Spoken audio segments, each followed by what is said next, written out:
Hi, I'm Davina, and I'm recovering from complex post-traumatic stress disorder and narcissistic abuse, just like you. And today I would like to talk about the steps for processing your anger. And anger is an emotion that we probably weren't allowed to feel in our childhoods, in our homes. And so it may be difficult at the beginning to even begin to access that because shame will come up and say, no, you can't feel that. That feeling's wrong. That's bad. Um, so just really have patience with yourself as you start to go through this process of allowing and feeling the anger. So the first step is to just acknowledge the anger, just to acknowledge it and to try to start allowing it. And yeah, just naming it, just saying, oh, I think I'm feeling angry right now. And in the beginning stages, you may only recognize that as a frustration. I think that's a common word for our culture, to just say, oh, I'm feeling frustrated about that. It's kind of almost a little bit of a euphemism. Um, and that's totally fine, because I know that's where I started, was just saying, oh, I'm feeling frustrated about this. And yeah, so that's step one, is just acknowledging it, just naming it, and trying to recognize that what you're feeling is indeed anger. Because otherwise, like, if you're in especially when you're in the shame, if shame is self-blame, and so turning it around starts to aim that outward rather than at yourself, which is what you did as a child. So number two is to just give yourself a little bit of empathy and compassion. And again, this might feel awkward and strange when you first start doing it. I'm still working on this, and yeah, it just takes a lot of practice. So you might say something, you might put your hand on your heart and say, I know, sweetheart, I know it's so frustrating.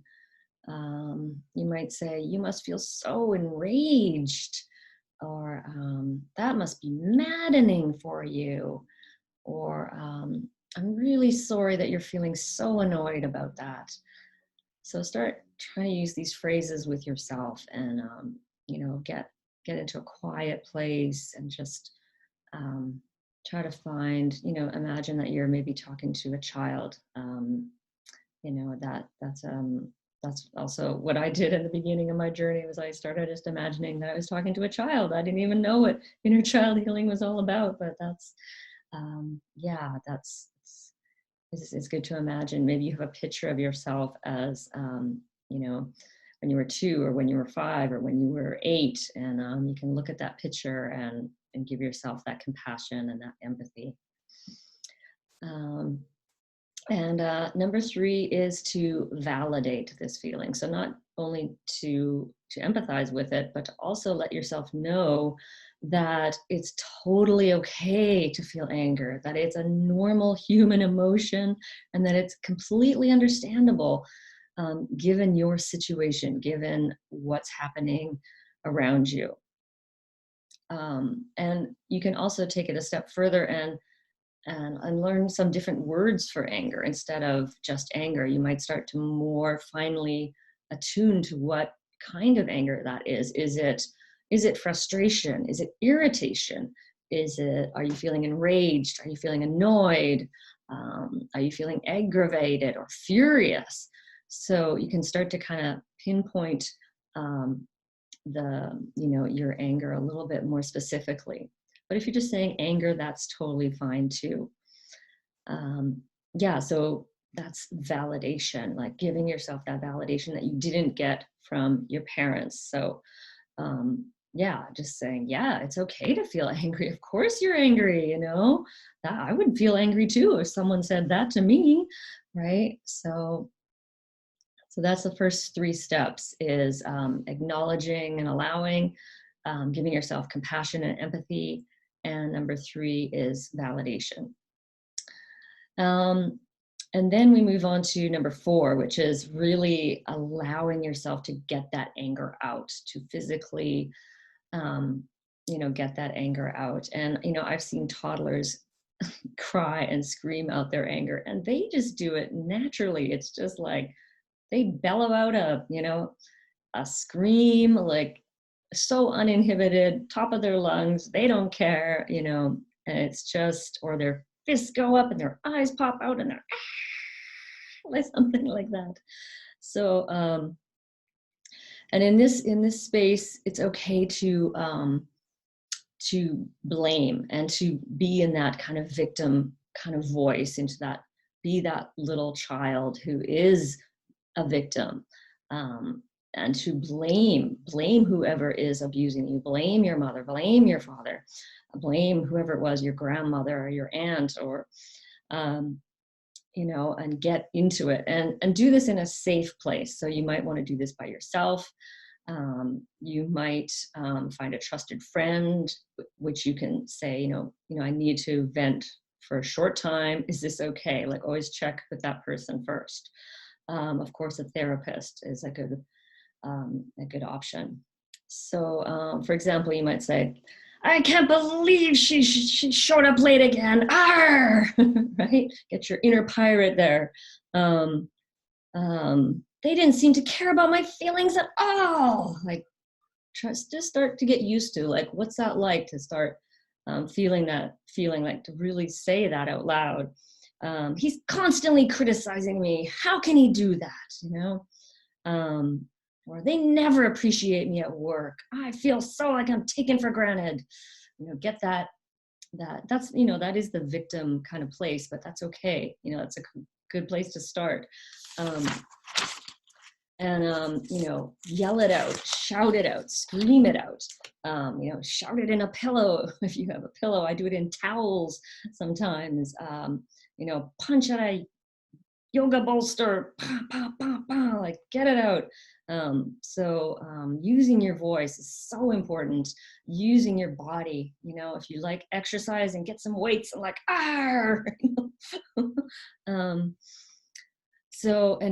once you start that process, it's like the anger just starts loosening up, and it starts saying, oh, okay, I can, and it starts to be able to flow through instead of being in that stuck place and stuck in the shame. And just be careful, because you can get stuck in this phase of the victim and the blaming, and going on endless rants with your friends and complaining. And it's just an awareness to bring to yourself, because it's so important to be able to let that child have their voice and say, what happened to them was unjust and unfair and, cruel, and, they need their voice. So let them have that for as long as they need.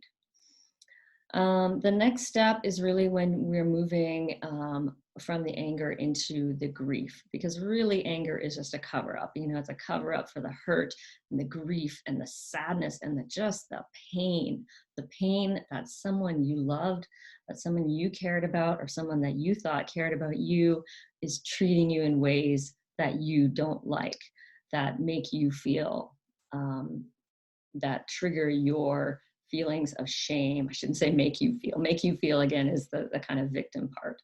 So just, bring awareness to that too. Like, and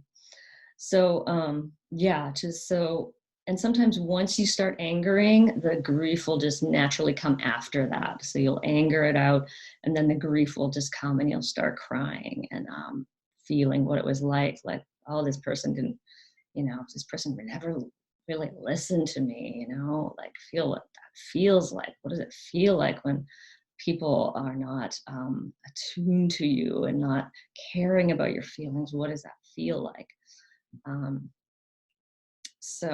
That is the grief, and that can take time to get there, because you have to peel off a lot of layers of that denial. So you might go into lots of cycles of just, the anger, before you get to that deeper layers of the grief and the pain.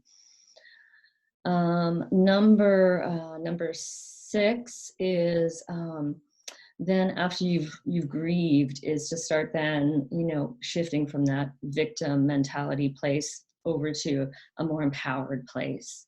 And now you can say things like, I really felt enraged when someone was constantly late, or when someone doesn't take my feelings seriously, I'm feeling really angry and hurt. Or I don't like it at all when someone criticizes me constantly.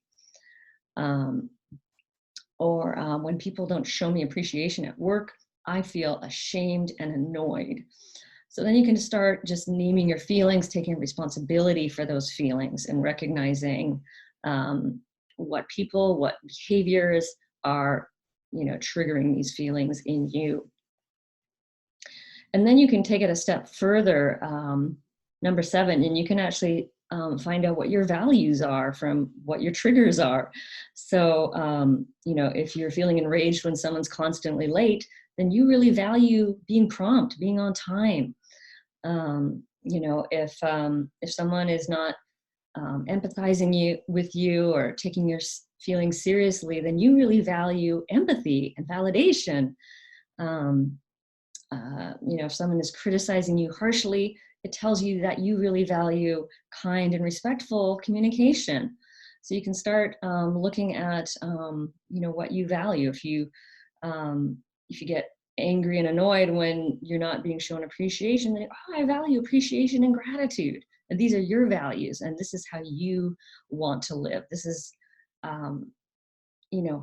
what you want to, how you want to live, and the kind of like code you want to live by, and who the person you want to be, and the kind of people that you want around you. I don't know where I was in the numbers. I think I'm at number 8. Number 8 is to start getting solution oriented. So what are you going to do now that you know things that are triggers for you? Now you know what's bringing up that anger and frustration and rage. What are you going to do? So decide what you're going to do when someone crosses your boundary. And you might be in a place where a lot of people are still crossing your boundaries, because you might be, pretty new at this. So you might say, if someone's constantly late, then I will, maybe I'll wait for 5 minutes and then I'll leave. Or I'll wait for 15 minutes and then I'll leave and go home, because I'm not going to stand there waiting for someone to show up.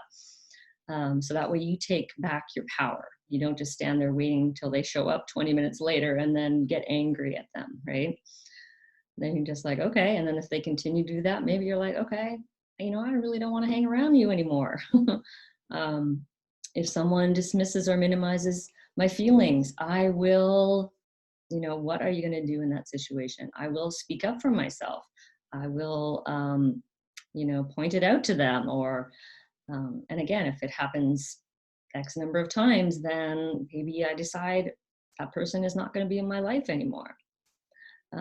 If someone is criticizing me harshly, maybe I'm going to leave the room, or I'm going to say, just put a hand up and just go like this and just walk away.